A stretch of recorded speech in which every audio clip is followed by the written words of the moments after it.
आप एक पिता हैं, लोग ये भी जानना चाहते हैं कि उस रात में असल में क्या हुआ था, कुछ आपको याद है? आप मतलब कुछ देखे थे? आरोप तो झूठे भी लगते हैं, सही क्या है वो तो माननीय न्यायालय के ऊपर है, लेकिन आप कुछ बता सके थोड़ा सा? मालूम थोड़ा सा हुआ तो सोचा कि प्रेम तो अंधा होता है, वो समय जो रहता है, वो अवस्था जो रहता है परे हो रहता है, लेकिन उस पर कितने कितने विद्वान लोगों का भी पैर फिसल जाता है, महात्मा को भी पैर फिसल जाता है। तो हमने सोचा कि जब इस तरह की घटना हुई तो उसको बचाने के लिए हल्ला हुआ कि चोर आ गया है, डकैत आ गया है गोली मारने के लिए। तो उससे पूर्व भी लड़का वो उन्होंने धौंस दिया था कि मैंने गोली से उड़ा दूंगा। किसको दिया था? पवन यादव को, मेरे बेटा रविकांत को। अच्छा। गोली से उड़ा दूंगा, बचने के लिए नहीं दूंगा। उस पीरियड में उन्होंने घर में पकड़ाया तो हल्ला हुआ कि डकैत आ गया, डकैत आ गया।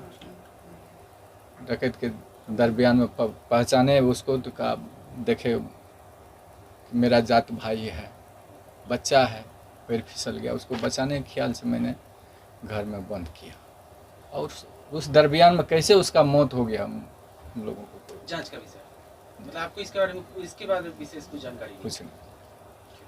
से आप लोग बेल पे बाहर आए हैं, तब से आरती सोशल मीडिया पे बयान दे रही है कि उनके परिवार में तो आप लोग से आरती को खतरा है, घर दिखाने की बात हो रही है, इसको आप कैसे देखते हैं? और अपनी बेटी को कुछ कहना चाहिएगा हमारी माध्यम से? हम तो यही कहने के लिए चाहते हैं कि माँ बाप तो जिगर होते हैं, हृदय का टुकड़ा बाल बच्चा उनका होता है, तो उसके प्रति आघात कहीं माँ बाप सोचे, गांव समाज के लोग सोचे।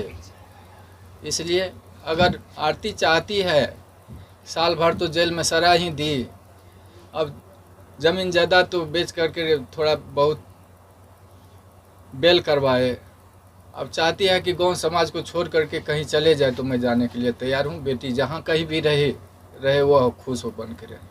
जो घटना आपके साथ घटित हुई है उससे समाज में जितने भी पिता हैं सब सहमे हुए हैं। बहुत सारे पिता अपनी बेटी को लेकर उनके मन में ये सवाल पैदा हो रहा है कि क्या हमारे साथ भी हमारी बेटियां भी ऐसा कर सकती हैं। तो उन पिता के लिए आपकी क्या मैसेज होगी, क्या संदेश होगी? सब बेटी बेटा ऐसा नहीं होता है।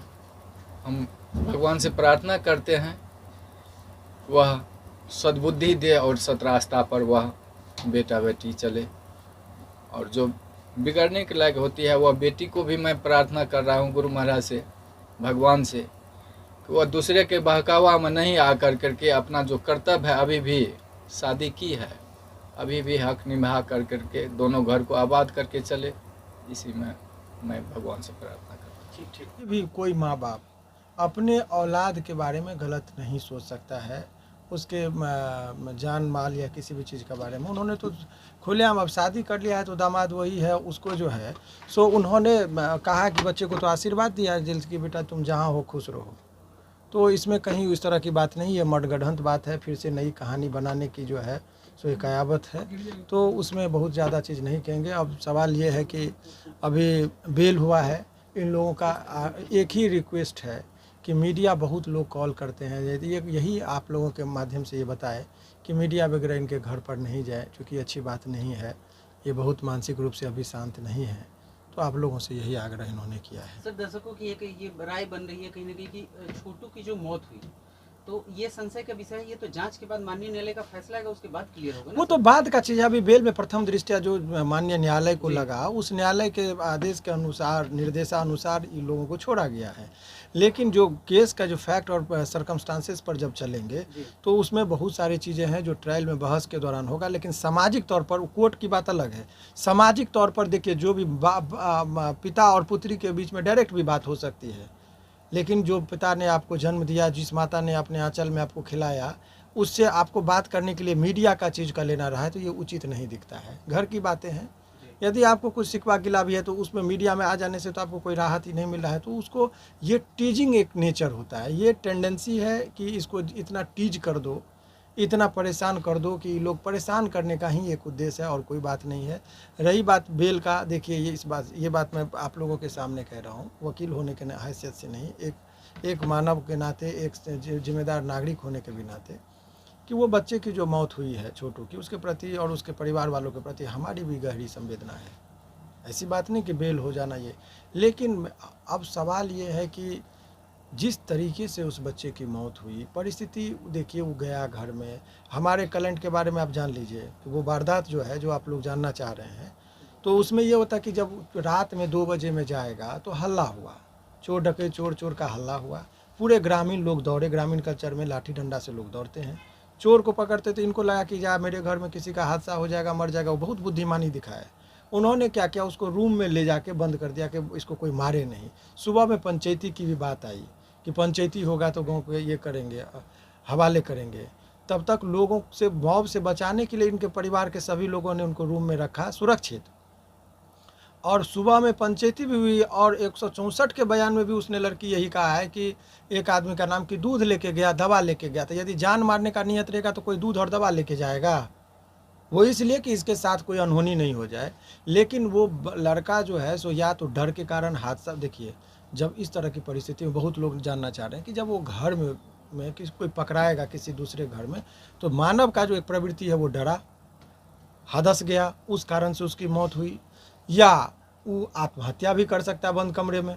जब बाहर से ताला लगा हुआ तो वो कह रही कि बाहर से ताला लगा हुआ था, तो ताला लगा तो घर में यदि वो ताला तोड़ के, जब मैं रिकॉर्ड की बात कर रहा हूँ जो आया है, तो ताला तोड़ के घर में जो कोई घुस तो नहीं जाएगा, बाहर से ताला बंद है, तो इसका मतलब है कि वो सुरक्षा के दृष्टिकोण से उसको रखा गया। उस बीच में वो लड़का हादस गया या आत्महत्या के कुकर्म में पकड़ाए हैं। माने लोगों को हम कैसे नज़र मिलाएंगे, तो ऐसे प्रवृत्ति में तो मान लीजिए कोई व्यक्ति यदि गलत जगह से पकड़ा के आएगा तो स्वाभाविक है लोक लज्जा होगी, तो लोक लज्जा के वजह से भी वो जो है सो आत्महत्या किया होगा। तो ये तो परिस्थिति का बात है। इतनी बात तय है कि इसमें हमारे कलेंट जो है ये निर्दोष हैं। इनको जो है सो बहुत सारा ग्रामीण राजनीतिक कारणों से भी, हर आदमी का दोस्त है तो दुश्मन है, हित नाते सबके हैं, दुश्मनी भी है। तो विलेज पॉलिटिक्स का भी एक माध्यम रहा। जो लोगों को, उस घर का परिवार का लोगों को तो सब फंसाए बताए, कर कुटुंब, दामाद का दूसरा जगह गांव, इसको इस गांव से क्या लेना था, रात में 2 बजे में तो इसके यहाँ बैठा नहीं था, कोई प्री प्लान नहीं था, तो वो कहाँ से आया। तो उन लोगों को जानबूझ के नाम पे सुनियोजित तरीके से उन लोगों का भी फंसाया गया। यदि इनका इरादा होता जान मारने का तो कोई मार के भाग जाता, ये घरे पर बैठे रहे। इनको तो अबाक रहे कि मेरे घर में हो क्या गया। लेकिन आरती कह रही है कि अब हम आरती क्या कर रही है उसको देखिए। आरती हुए हमारे साथ में कभी भी इन्होंने नहीं, आरती क्या कर रही है उसके बहुत सारे। आरती तो बहुत चीज बोली थी कि हम कभी शादी नहीं करेंगे जीवन में, लेकिन शादी 6 महीने में कर आरोप लगा रही है। नहीं, आप चीजों को समझिए। आरती ने कहा था कि मैं शादी नहीं करूंगी, शादी कर लिया। लेकिन सवाल आप लोग उनके तरफ से जो प्रश्न पूछते हैं तो हैरत होती है कि आप लोग भी माने थोड़ा सा समझिए, समझदारी दिखा के बात होनी चाहिए। कि जो बोली थी कि हम शादी नहीं करेंगे, शादी हो गया, 6 महीना भी नहीं हुआ, कहीं कि गांव के समाज के प्रतिष्ठा के डर से हमने शादी कर लिया, लोग क्या कहता। तो आपको वीडियो बनाने के लिए कौन कह रहा है? ठीक है, पेशा हो सकता है, लेकिन आप वीडियो बनाने के लिए नाचते गाजते मुस्कुरा, आपको हंसा कैसे? जब जो आदमी शोकाकुल, देखिए एक नेचुरल प्रक्रिया में आप समझिएगा, तो माँ बाप को इस कदर जेल भेजवा देना, तो लोग नेचुरल भी होगा तो तकलीफ होगा। कि भले ही सही हो बात रहेगा तो लगा अरे माँ बाप था जेल चला गया, ये है, उसके चेहरा पर हंसी कैसे आ सकती है? जो अपने प्रेमी का, जिसके प्यार में वो पागल थी, उसकी मौत के बाद 6 महीना के अंदर में वो डांस करता हुआ थिरकता हुआ कैसे आएगा? आप लोगों ने कहा कि छोटू को न्याय मिलना चाहिए, तो मैं ये कह रहा हूँ कि न्याय मिलना चाहिए धीरेन्द्र यादव को, जिसकी इज्जत को नीलाम किया जा रहा है पूरे समाज के अंदर में। धीरेन्द्र यादव के पूरे जमीन जथा, परिवार, घर, सब कुछ को लूट लिया गया। उसकी बूढ़ी माँ तड़पती रही, वो भी उनके बयान को कोई देखने वाला नहीं रहा। उसके गहना जेवर और मारपीट किया गया, वो थाना पर केस करने गई, केस तक वो नहीं हुआ। तो क्या न्याय उनको नहीं मिलना चाहिए? तो सर आप मानते हैं कि वो प्यार नहीं था और कुछ था? ये मेरा वो व्यक्तिगत टिप्पणी इस पर नहीं होगा। मैं केस के संबंध में बात करना चाह रहा हूँ। तो और इसमें जो भी वारदात हैं, अब वो मान लीजिए बेल हुआ है, अभी बहुत सारी चीज़ें न्यायालय के मामला में विचाराधीन है, उस पर टीका टिप्पणी नहीं है। लेकिन सामाजिक तौर पर सर लास्ट सवाल एक रहेगा। क्या उमेश जादव कह रहे हैं कि हम अपनी आंखों से देखे कि हमारे बेटा को करंट लगाए थे? वो देखिए, ये आंखों से देखे थे, तो जब बंद कमरा, वो कह रहे हैं बयान में कि रूम बंद था, तो रूम खिड़की है ही नहीं मकान में, ये भी जान लीजिए। तो कैसे कह दी? तो कोर्ट में तो यही सब चीज़ के ग्राउंड पर न बेल मिला। बहुत सारी बातें मेरिट पर अभी नहीं बोलना चाह रहे हैं, लेकिन बेवजह किसी को, निर्दोष लोगों को फंसाना, ये करना, अनुचित दबाव देना, ये उचित नहीं है। और यदि शादी भी हुआ है, अच्छी बात है, शादी होना भी था, तो घर की बहू को, इज्जत को लोग सम्मान पूर्वक रखता है। और यदि छोटू के प्रति सचमुच यदि गहरी उन लोगों को है तो बैंड बाजा नहीं बजता है, 1 साल तक शहनाई नहीं बजती है, शहनाई बजी। हर रोज़ वहाँ म्यूजिक पर डांस होता है, पहाड़ की घटाओं पर जाके वीडियो होता है, ब्लॉग बनता है। तो ये मार्केटिंग का एक तरीका है, चर्चा में बने रहने के लिए, कि चर्चा होगा तभी उसका वीडियो देखेगा और लाइक पे पैसा बनता है। तो ये सब चीज़ उसका उद्देश्य रहा होगा। इसीलिए ये जो बयान दिया कि हमको खतरा, ये तो गांव गए ही नहीं। अच्छा, जिस दिन से बेल हुआ ये तो गांव में गए ही नहीं, तो कब खतरा हो गया? ये जेल से निकलने के बाद कागज़ पत्र, आपको मत मालूम है कि इनके घर में अन्न पानी और दाना तक नहीं है। उसके इंतजाम में कि कोई गांव में कोई इनके रिश्तेदार नातेदार कर कुटुंब के यहाँ से 1 बोरा चावल आया तो किसी के यहाँ से दाल आया, इसके इंतजाम में है। उस परिस्थिति से उबरे भी नहीं और कहते कि ये हमको धमकी दिया। करे कौन धमकी दिया? हमने भी बयान देखा कि 5 आदमी आए, तो 5 आदमी थे तो वही लोग ना होंगे, यानी कि अपने पिताजी को भी नहीं जानती है चेहरा से। बोले कि हम पहचाने। और दूसरी बात कि उमेश यादव के घर को ये लोग नहीं जानते हैं कि कौन घर है उमेश यादव का, एक ही अगल बगल का है। तो दिखाने के लिए क्या जरूरत है कि जाएंगे घर दिखाने की ये इनका घर है? तो मन गढ़ंत कहानी बनाकर ये सब बातें की जाती है, और इसीलिए अब इस पर कोई ज़्यादा टिक्का टिप्पणी करना। तरह की चीजें फैला रहे हैं और लड़कियों को कलंकित कर रहे हैं, तो क्या उसके लिए आपका कोई स्टेप होगा? देखिए, वो बच्चा है, ना समझ है, ये भी कह सकते हैं। जब देखिए उसको मैनिपुलेट कर दिया गया, बहला फुसला के जो होता है ना, उसको मोटिवेट करके इस तरह का बयान दिया जा रहा है। उसको पूरी तरीके से एक सम्मोहित कर लिया गया है, और तब उसका ये बयान है। इसीलिए कोर्ट के अंदर जो बयान हुआ है उस बयान का महत्व होता है, और उस बयान में पर्याप्त साक्ष्य हैं इतने, जिससे कि ये लोग बाइज्जत बड़ी कोर्ट से होंगे। उतना सबूत उस केस में है।